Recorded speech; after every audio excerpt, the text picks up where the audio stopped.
Greetings and welcome back to Moto Matters. Today we're in the garage doing the ideal kind of project. One that I don't have to pay for.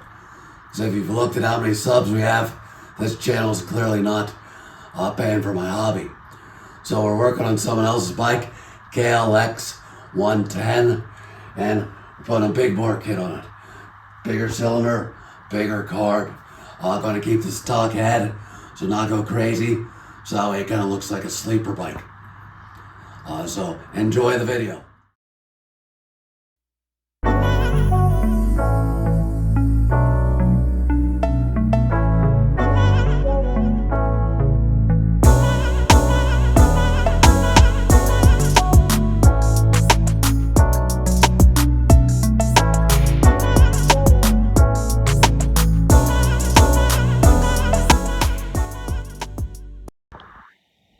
Before we do serious disassemble, we're going to check the valve clearance just to make sure everything's good.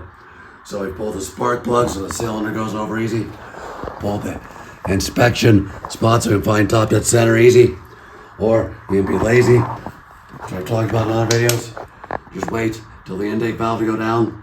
Then you feel it, and it goes up and down. Then grab your exhaust and feel her go up and down a little bit. And then the other cheat. Take it clean. Plunge your screwdriver and you slide down the spark plug hole and you'll watch on top of the piston. And we're already at the top because I won't go any further and I can tell it's there. If I turn it, it goes down. See how the piston disappears? Don't bend your screwdriver in there, do damage. I'm going to watch the intake go down again. Go down. Swap up. Let's double check. See, now it goes way in, so we're 180 degrees out. So it's not loose. We don't have that click that we did before. So we'll go around again.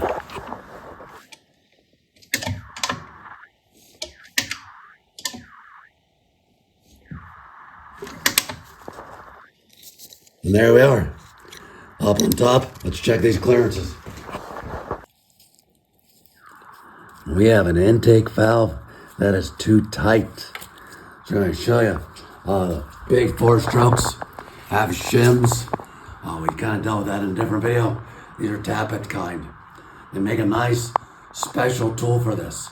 A couple of them actually. It's just a 10mm nut. The special tool is a really long 10mm box end. These are super tight, and the other just a little hand screwdriver for the tappet there. So we'll show you how to do it with just regular tools though. Ideally your feeler gauge, if you hold back about an inch from where it's underneath, if you push it forward it should not slide forward, but should put a wave in the gauge. Well then when you tug it, it should slide out with just a fair amount of resistance. That's how you know you've got the right clearance. So I'm going to play with the air a little bit and get it just right.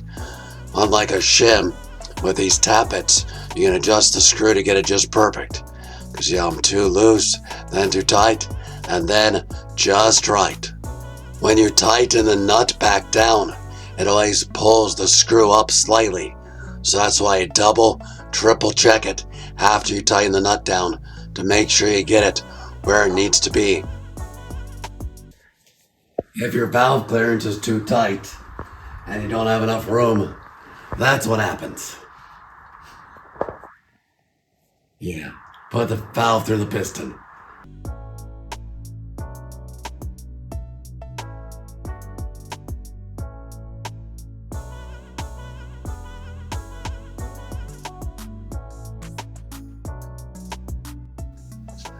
The cam chain tensioners on most bikes nowadays are automatic.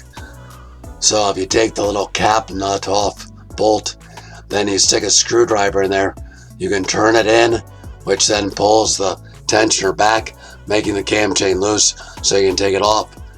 They make a special tool for this that slides down and holds it. That's just a little metal piece with a T. But I use a small screwdriver, a regular one, and then a pair of vice grips, and that's always worked well for me. Took the cap off so we could turn over the bottom end of the engine or just hold it in place while we break these screws loose that hold the cam chain sprocket in place. Now we're taking those out and we'll pull the cam sprocket out so that way the cam chain's completely loose.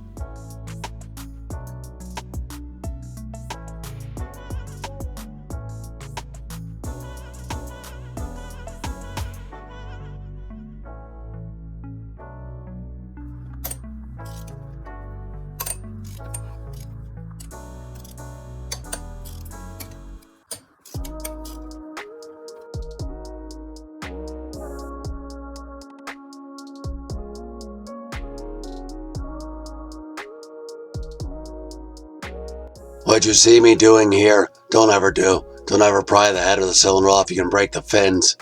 But the gaskets were so stuck together I couldn't get it. So if you do have to do it, be extremely careful not to break the fins.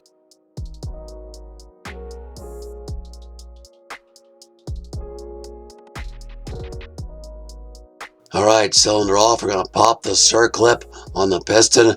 You only have to pop one of them out. And then we'll push the pin from the other side, leaving the other clip in place.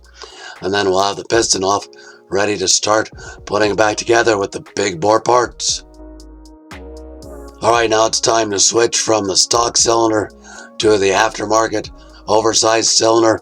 So we're going to pull the cam chain tensioner, swap it over, and then also the dowel pins and a couple miscellaneous bolts that are used to hold the skid plate on.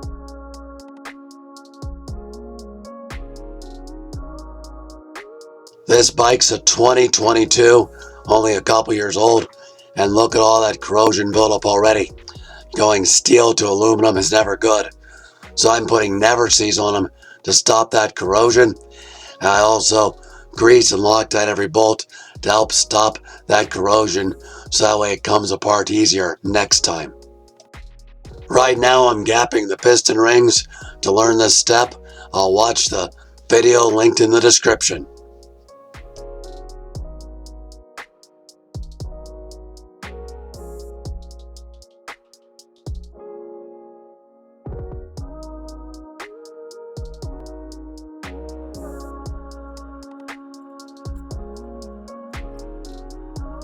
So if you watch the two-stroke video, you notice there's a pin where the ring gap goes. On a four-stroke, since it's solid and there's no ports, there's no pins, so the rings can really go anywhere.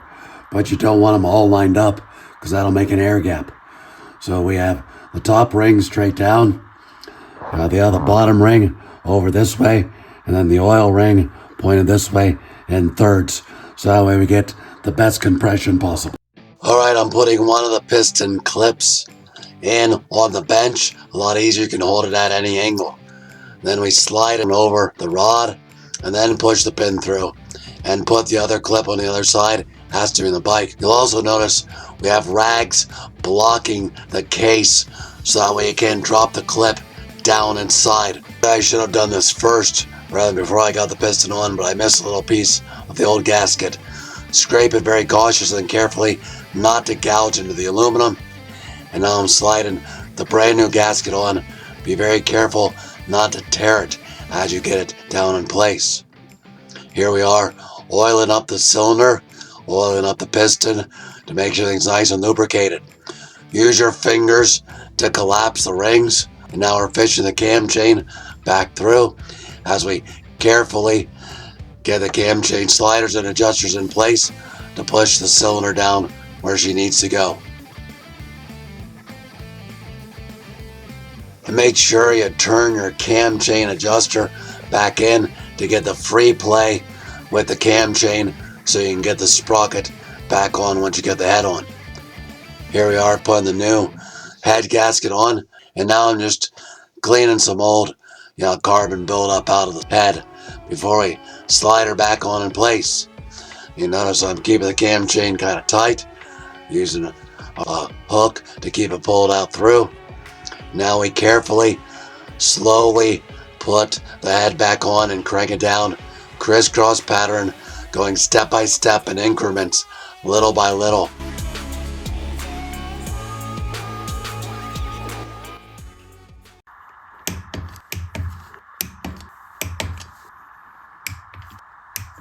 putting the cam chain back on the sprocket, just make sure the piston's top dead center, and then line up the timing marks. They should be parallel with the head. This has two marks going up and down. They go with it, and one pointed vertical, pointed forward. As long as you line those all up while it's at top dead center, your timing is good to go. It's very easy. Follow your manual.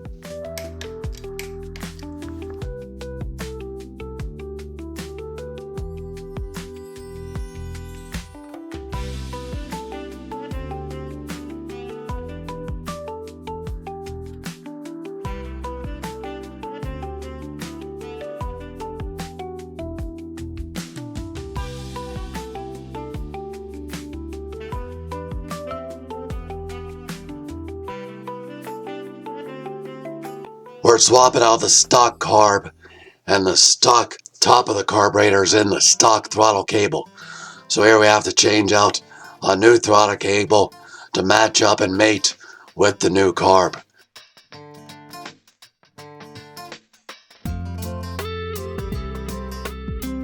Put a little grease in this stuff, keep it working smooth.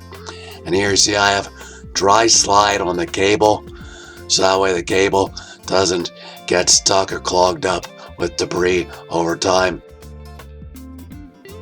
The plastic throttle tube will wear into an aluminum bar, but I see I'll be putting a little bit of grease, very thin layer, and then make sure you pull the grip out slightly so that way it's not pushed on tight at the end of the bar, so that way the throttle turns quick and easy.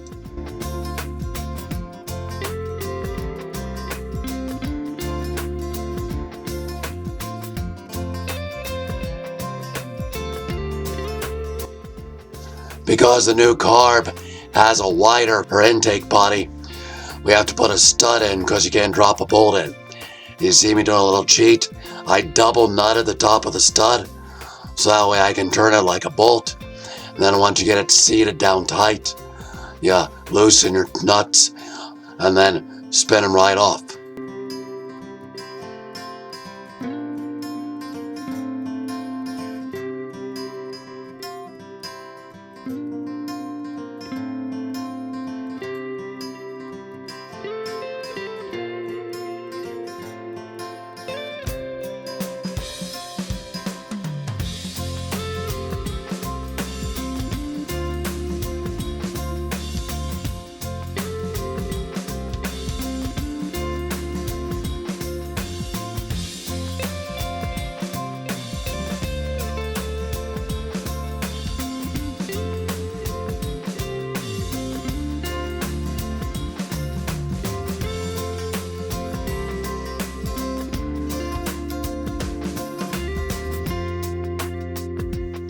A lot of guys fight this next step, getting the spring up and tight and the cap to be able to put the slide on the end of the throttle cable. So you see how I push it all up and hold it inside with one hand, keeping it out of the way, pulling the cable tight to get as much free play as possible, and then sliding the slide on and hooking it through where the cable mounts. Let the spring drop back down into place. You're good to go. With this round slide, we want to make sure it's in the proper place. It has the groove all the way down on one side, which will line up with a pin. The opposite side is an indent, which is to adjust the idle. Make sure it's lined up so that way it functions properly, goes all the way up and all the way down. Even pre-oiled air filters that have sat for a long time will need more oil put on them. Here I am checking for throttle free play. As you turn the bars, it pulls different on the cable. So one way will have more free play than the other. So make sure you turn it far ways at its farthest and still have a little free play, so you're not pulling the slide up and actually accelerating the bike just by turning the bars. Since we removed the stock air box, we're removing some of the mounts just to make the bike a little cleaner, a little nicer, a little easier to work on, less to scrape your hands on.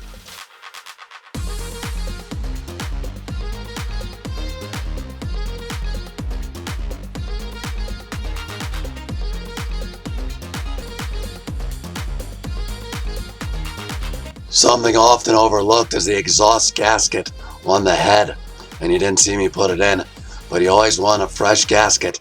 An air leak will make a 4-stroke run absolutely horrible.